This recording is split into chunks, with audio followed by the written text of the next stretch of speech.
Hi and welcome back to the channel. In today's video I'm going to show you how to make some stone circles using some easy supplies from around your crafting area. Want to see how it's done? Well, stay tuned and let's check it out.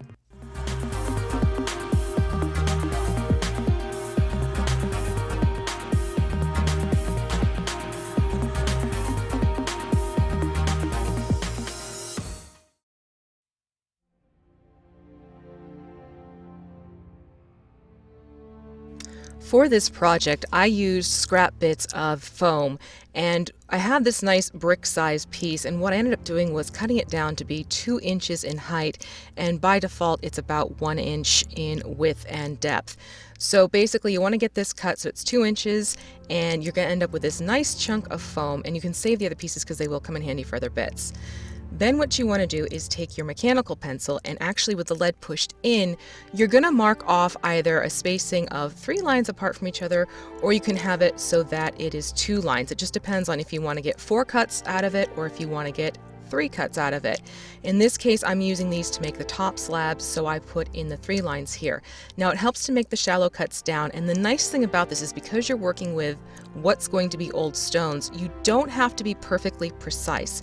You basically want to get these cut out as slabs. The other thing is with making those shallow cuts, you're going to get some cool textures onto the foam as well, which will come in handy later. For the vertical slabs, you actually want to make cuts that are 2.5 inches long by the 1 inch and 1 inch setup.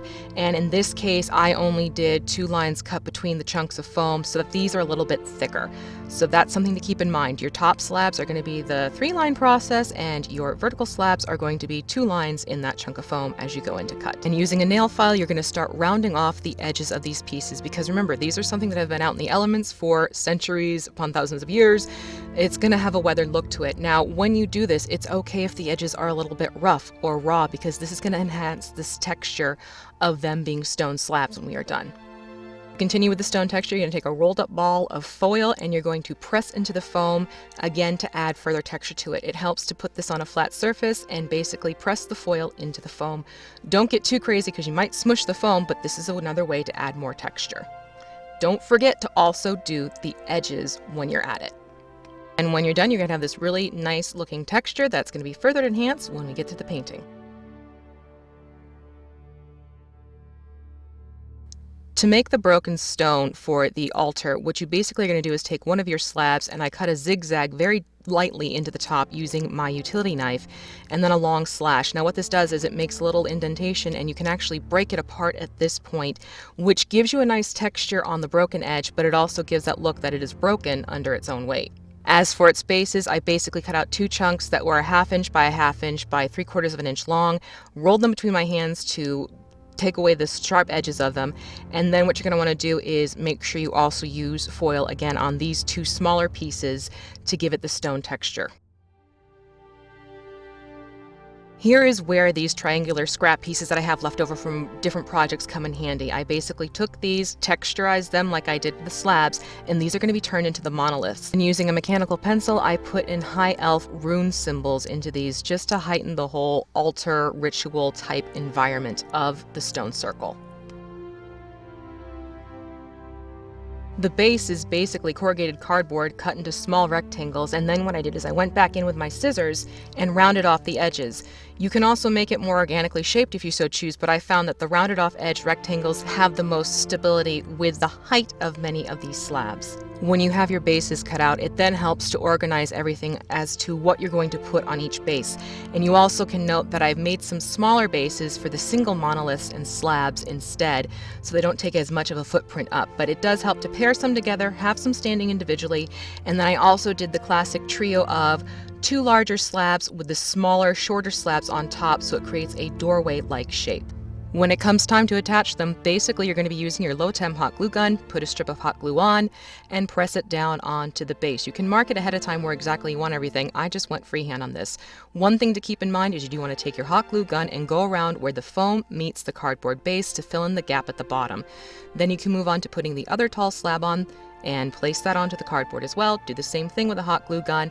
And finally, you will be able to put the top slab on by simply putting some hot glue on the top part of the slabs, pressing the smaller one on top, and you do not need to, in this case, put the hot glue around the top area. It's okay for these to have the gap and open area. And because of the corrugation, you do want to go around with your hot glue gun and fill in the corrugated edge. The key to these scatter pieces is to make sure you have a variety of presentations. As I mentioned before, I have some slabs that are standing solo. I have others that are paired up with smaller bits of slabs, which are basically just smaller cuts of foam. Just give it some interest by giving it some variety, and you're going to be very happy with your end result for these to act as independent pieces as well as a unit of a stone circle. And to further enhance the base, what I then did is went back in with some fish tank gravel along with some sand mixed together, and using my hot glue gun, I basically just put some piles of this mix around the base, close to the slabs, in corners, and things like that to give the bases some more visual interest. In terms of the base coat for the stones, what you're going to do is mix pavement and graphite gray equal parts with another equal part amount of Mod Podge and make sure it's matte. Reason being for this is I don't want these to be pure black. I want them to be a darker gray color instead. As you're doing this, make sure you get into all the nooks and crannies, and you're also going to want a coating of this on top of the fish tank gravel and sand combinations too. It's okay if you get some onto the cardboard base, but the cardboard base is going to be getting a different treatment, so do keep that in mind. For the cardboard bases, you're going to see a product that I've used before in the past, and this is the Vallejo Earth Texture acrylic paints, and I'm using the dark earth color. Now, what this does is it gives the base a nice texture, but it also has sort of the same effect as you would if you were to use white glue and sand mixed together. The important thing to remember that as you apply this is that you dab the brush up and down to help enhance the texture, and also to make sure this dries completely before you paint it. Now we're getting to what I consider the fun part of this project, because it's really going to start transforming what you've already done. So these are the colors we're going to use for sponge painting the stones. You want territorial beige, light mocha, vanilla ice cream, and marsh green. When it comes to sponge painting miniatures, I prefer to use cosmetic wedges. The one thing you need to make sure you do though is to break off the bottom area to give it a more roughed up texture. And this is very easy to do by just pulling it apart with your fingernails, and you should end up with a texture like this. Next thing you're going to do is dip the sponge into the paint, blot it off to make sure there's not too much on there, and then you're going to dab it onto the stones. You're not looking for full coverage, you're looking for about 70% coverage of your first color. So you move that around and you're going to end up with this neat texture look because of the sponge painting. With the doorway forms, you might have to take a different approach by basically rotating the piece and taking it one side to the other side as opposed to getting the whole thing covered at once. The most important thing is to make sure you're not overloading things with paint and that you're just being very gentle as you dab this color onto your stonework.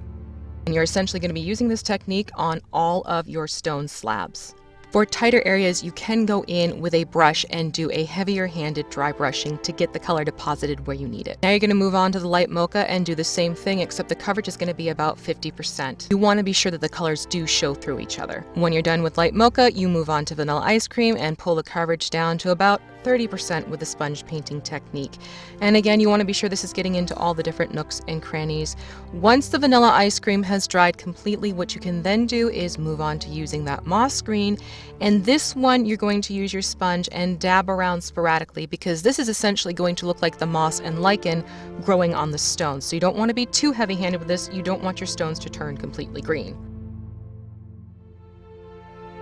For the cardboard base, you're going to go back in with olive green and you're going to paint over the Vallejo textured paint completely. It is okay if you do have some spots of the brown showing through. That's actually why I chose the dark earth. But you want to use this color to give it the sense of this is a grass-like area. Once everything has dried completely, you're going to move on to using a black wash. Now, I used the Reaper Mini paint here in this case because I like how it has a matte finish to it when it dries. However, I do thin it out with a few drops of distilled water. And then what you're going to do is take this mixture and you're going to apply it to all of your pieces. This includes the stones and the cardboard bases. This is going to bring out and enhance all those little divots and bits of texture that you want to have showing. And now we're moving into the home stretch when it comes to paint. So the final round of paints you're going to need is lush foliage, granite gray, and antique white. You are first going to start doing a dry brush highlighting technique with the lush foliage onto the cardboard area. And as you can see here, it's enhancing the texture of the bases. With the granite gray, we're going to go to those stone piles and again, highlight the high edges of those to enhance their texture. Finally, with a very little amount of antique white on your brush, you're going to go back over and you're going to highlight those edges and the raised surfaces on each of the stones. And this is really going to make the difference between the details and the textures pop out that much more. Even the engravings stand out more. Now, while you could opt to stop at the highlighting section, I decided to go back in and add some foliage to each of these scatter pieces, again to enhance its quality of being something outside and in nature. And I'm going to my usual go-tos of aquarium plastic plant mats, as well as the miniature grasses you can find. There will be links for these in the description below. And essentially what you want to do is just put these around your bits of scatter to give it the look that you have plants growing out and around the stones. It enhances the look of it, it gives it that more natural essence that I wanted to have capture for the particular scatter for my stone circle. And now we have our final look for these bits of scatter. This is something that I enjoyed making, and I like the fact that many of these pieces can work independently and they can work together as this mystical stone circle that your PCs are going to come upon. It gives you some modularity, it gives you some versatility, and it really does enhance what's going on the table because it has a more mystical, magical look to it. So hopefully this is a project you enjoyed. If you have any questions, please feel free to comment down below, or you can email me at thecraftingmuse.email@gmail.com. If you've liked this video, please make sure to give it a thumbs up, and you are welcome to subscribe while you are here. Have a great one, and I look forward to sharing the next project with you soon.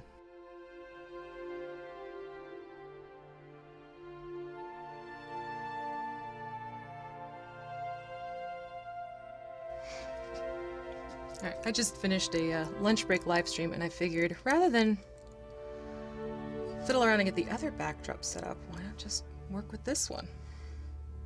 Except it's slightly off kilter. So yeah, if you tune in lunch break live stream, you see this backdrop as opposed to this one. That has both a spacey though. Secret's out. What to do? Creeping up on it. Maybe a little, not that close, too close, little too close. Get out. Oh! I think that might have been a take. A take. How many takes does it take for a take? Something in there has to take. There's got to be something. I don't know, I'm kind of liking this. Maybe I'll just have some fun with it and alternate the backdrops. What do you think? Do one week, one the next week. Honestly, most of it depends on how soon I have the video done before the lunch break live streams. If you don't know what I'm talking about, check them out. They're cool, they're fun, nice people in the chat. Not a bad way to kill a Wednesday afternoon.